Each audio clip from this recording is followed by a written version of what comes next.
প্রিয় শিক্ষার্থীবৃন্দ, তোমরা যারা আমার এই ক্লাসটি অনুসরণ করছো তাদের সবাইকে প্রাথমিকভাবে আবারও স্বাগত জানিয়ে আমরা আজকের উদ্দীপকটি দেখে নিচ্ছি। তোমরা লক্ষ্য করো, আমার হাতে একটি উদ্দীপক রয়েছে। এই উদ্দীপকের আলোকে আজকে আমরা আলোচনা করব। উদ্দীপকটি একটি বোর্ড কর্তৃক প্রশ্ন আকারে প্রদত্ত উদ্দীপক। তোমরা আমার হাতে এর মধ্যে উদ্দীপকটি দেখে নিলে আমরা শুরু করব আলোচনা। দেখো, উদ্দীপকের কোয়াতে আমাদের কাছে চেয়েছে প্রারম্ভিক মূলধনের পরিমাণ। আমরা উদ্দীপকটায় লক্ষ্য করেছি 2018 সালের 1 জানুয়ারি তারিখে মিস্টার সুজা 50,000 টাকা মূলধন নিয়ে আর 50,000 টাকা নগদ, 70,000 টাকার আসবাবপত্র ও 1 লক্ষ টাকার 10% ব্যাংক ঋণ নিয়ে ব্যবসা আরম্ভ করলেন। তার প্রতিষ্ঠানের লেনদেনগুলো নিচে তোমরা লক্ষ্য করছো। প্রথমে আমাদের কাছে সমাধান কোয়াতে চাওয়া হয়েছে প্রারম্ভিক মূলধন নির্ণয় করো। আমরা জানি প্রারম্ভিক মূলধন সমান সমান প্রারম্ভিক সম্পদ বিয়োগ প্রারম্ভিক দায়। এই সূত্রের উপর ভিত্তি করে যদি আমরা প্রারম্ভিক মূলধন নির্ণয় করি তাহলে আমরা প্রথমেই লিখতে পারি মিস্টার সুজার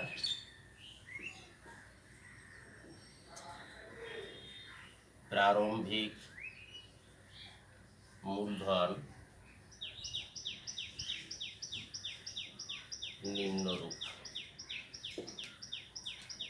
আমরা ছক করে নিই। হিসাব নিকাশ টাকা। প্রথমে আমরা লিখছি হিসাব নিকাশ টাকা। আমাদের প্রারম্ভিক সম্পদ হিসাবে কি কি আছে? নগদ। ব্যবসায় দেখো, নগদ টাকা ছিল 50,000 টাকা। ঋণ মূলধন হিসাবে নগদ গ্রহণ করেছি আরও 1 লক্ষ টাকা। মোট টাকার পরিমাণ 1,50,000। সম্পদ হিসাবে আমাদের আরও ছিল আসবাবপত্র। আসবাবপত্রের পরিমাণ আছে 70,000 টাকা, অর্থাৎ মোট সম্পদ 2,20,000 টাকা। এর থেকে আমরা বাদ দিব প্রারম্ভিক দায়। প্রারম্ভিক, এখানে তোমরা হেডলাইন লিখে নিতে পারো সম্পদ,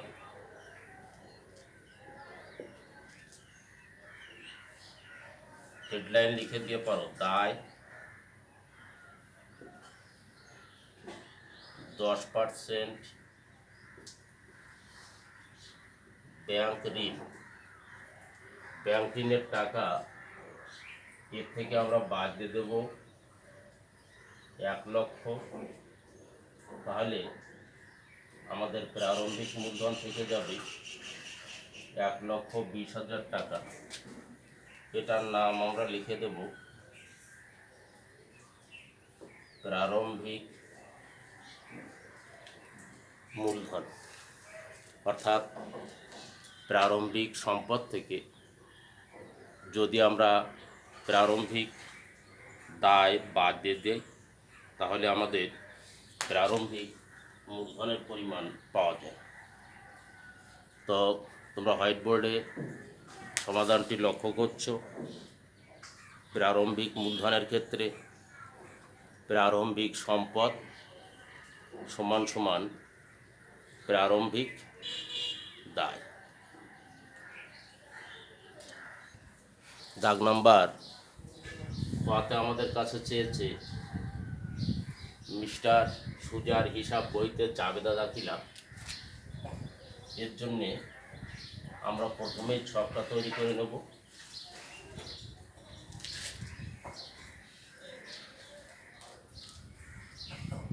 তোমরা প্রথমেই লেখো মিস্টার সুজার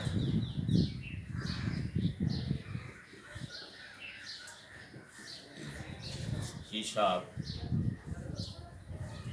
ব্র্যাকেটে জাবেদা।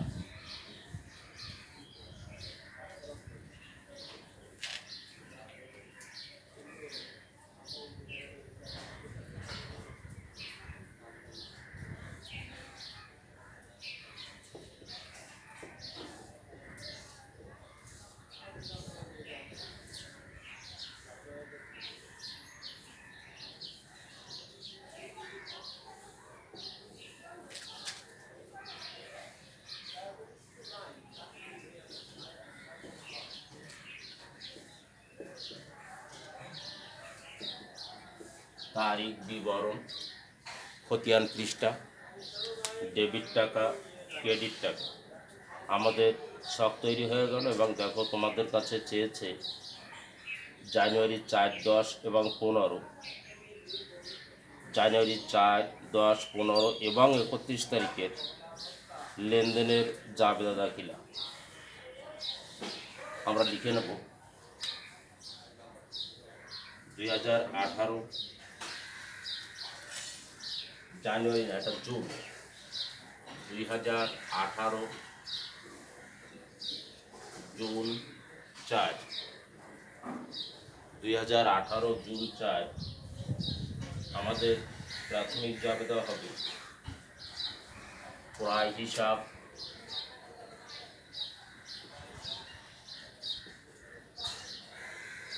ডেবিট, নগদান হিসাব, ক্রেডিট, প্রদেয় হিসাব, ক্রেডিট। টাকার পরিমাণ আমরা লিখব ক্রেডিটে নগদান হিসাব 2 লাখ, ক্রেডিটে প্রদেয় হিসাব 2 লাখ, ডেবিট ক্রয় হিসাব 4 লাখ।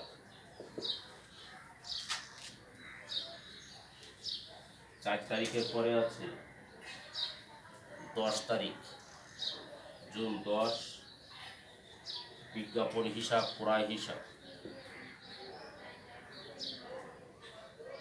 বিজ্ঞাপন হিসাব, ডেবিট,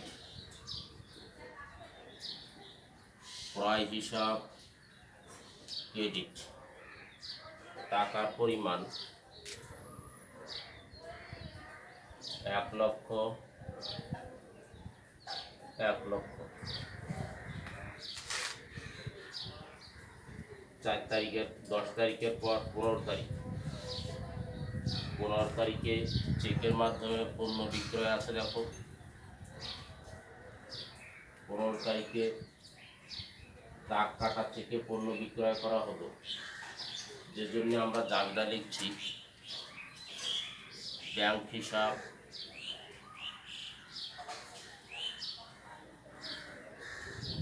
ব্যাংক হিসাব, বিক্রয় হিসাব। টাকার পরিমাণ 2 লক্ষ,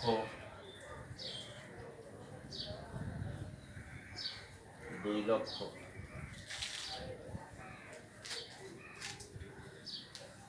15 তারিখের পর আমাদের লাস্ট আছে, অর্থাৎ শেষ জাবেদা 31 তারিখের লেনদেনে। 31 তারিখের লেনদেনটি আছে মুনাফাবিহীন বিক্রয়। মুনাফাবিহীন বিক্রয়ের জন্য আমরা জাবেদা লিখে থাকি বিক্রয় হিসাব, ক্রয় হিসাব। কারণ মুনাফাবিহীন পণ্য বিক্রয়ের ক্ষেত্রে বিক্রয়ের পরিমাণ কমই। কেন? সাধারণত যে বিক্রয়ের ভিতর মুনাফা না থাকে তাকে আমরা বিক্রয় হিসাবে হিসাবভুক্ত করি না। এই অর্থে আমরা বিক্রয়ের পরিমাণকে হ্রাস করছি বা কমাচ্ছি, ডেবিট দেখাচ্ছি। অন্যদিকে পণ্য বিক্রয় করলে সেটা মুনাফা যুক্ত হোক, মুনাফা ছাড়া হোক, আমাদের গুদামে রক্ষিত পণ্যের পরিমাণ হ্রাস পায়, অর্থাৎ ক্রয়ের পরিমাণ কমে যায়। এজন্যে আমরা ক্রয় হিসাবকে ক্রেডিট লিখে থাকি। তোমরা টাকার পরিমাণটা লিখে নাও, 10,000, 10,000।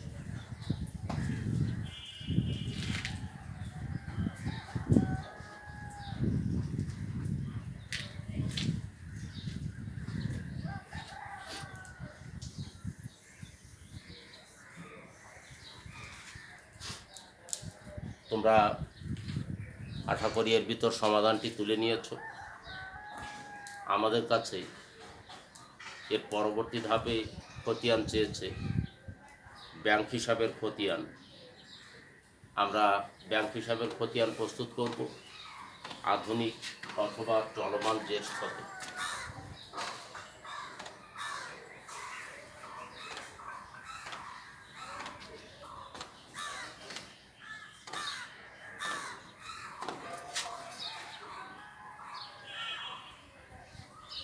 আমরা গোয়ানং সমস্যার সমাধান করছি এবং লিখছি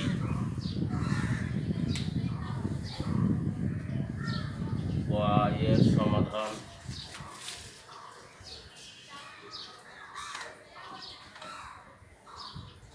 মিস্টার সুজার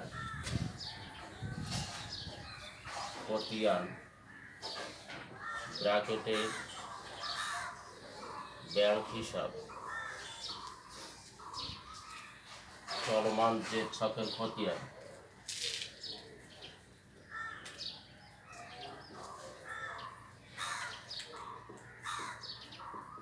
যে টাকা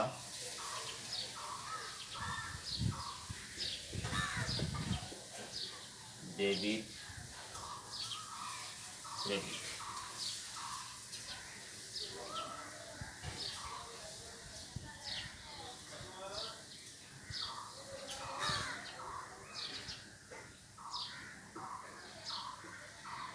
ডেবিট ক্রেডিট টাকা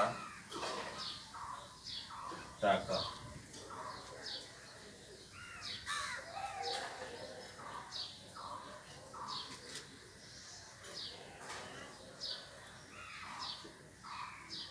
জাবেদা পৃষ্ঠা, তারিখ,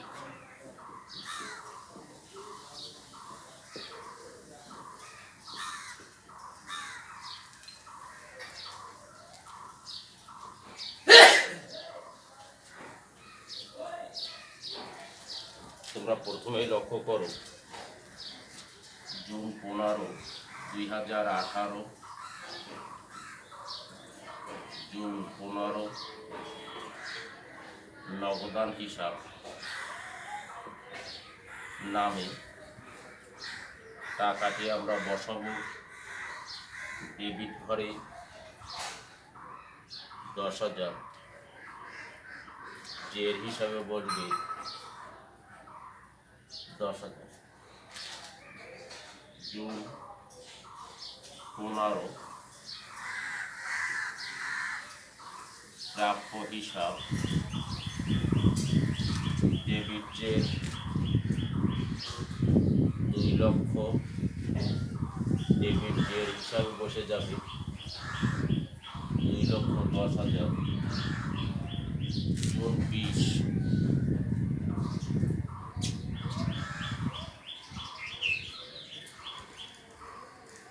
মূলধন হিসাব ডেবিট ঘরে বসাবো 5,000, জের হিসাবে বসাবো 2,15,000। এরপরে আছে 25 তারিখ নগদান হিসাব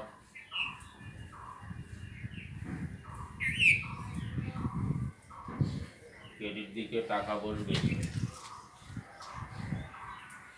10,000, জের হিসাবে বসবে 2,05,000। আবারও 25 তারিখ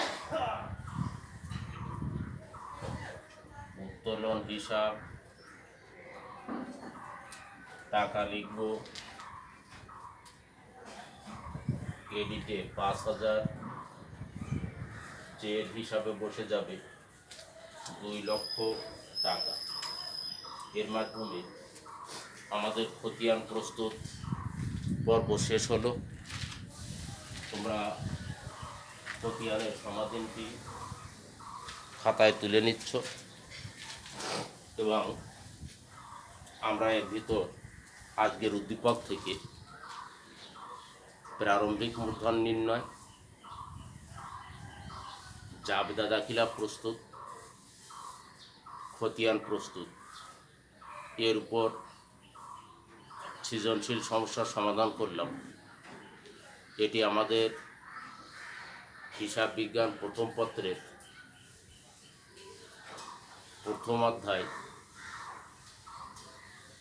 প্রারম্ভিক আলোচনার ভিতরেও এ ধরনের কিছু উদ্দীপক রয়েছে, কিন্তু এটা আমরা মূলত দ্বিতীয় অধ্যায় হিসাবের বইসমূহ থেকে এই সমাধানটি করার চেষ্টা করলাম।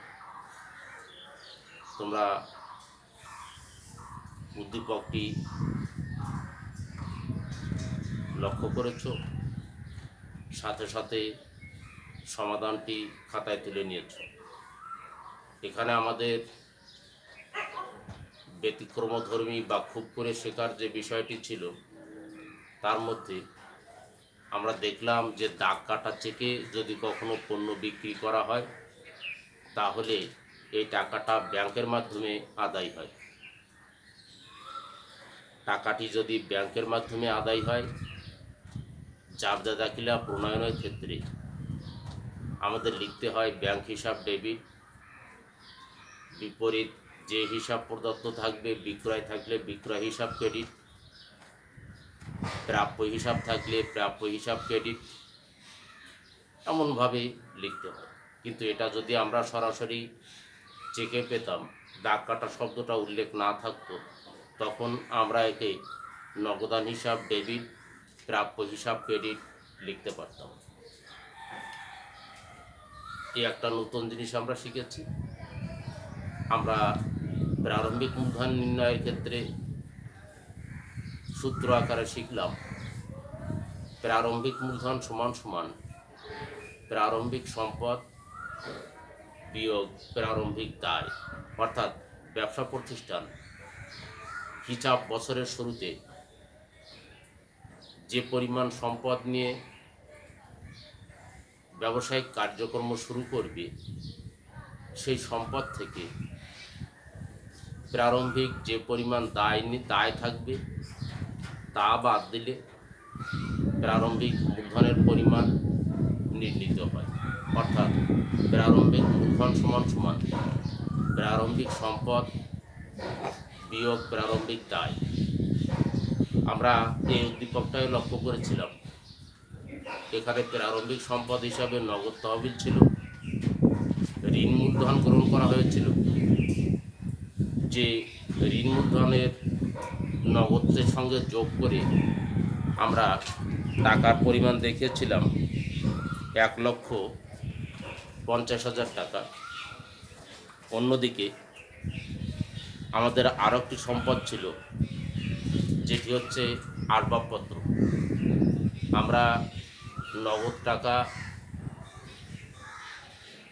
50,000, ঋণ 1,00,000 টাকা, দুটোকেই যুক্ত করে 1,50,000 টাকা লিখেছিলাম।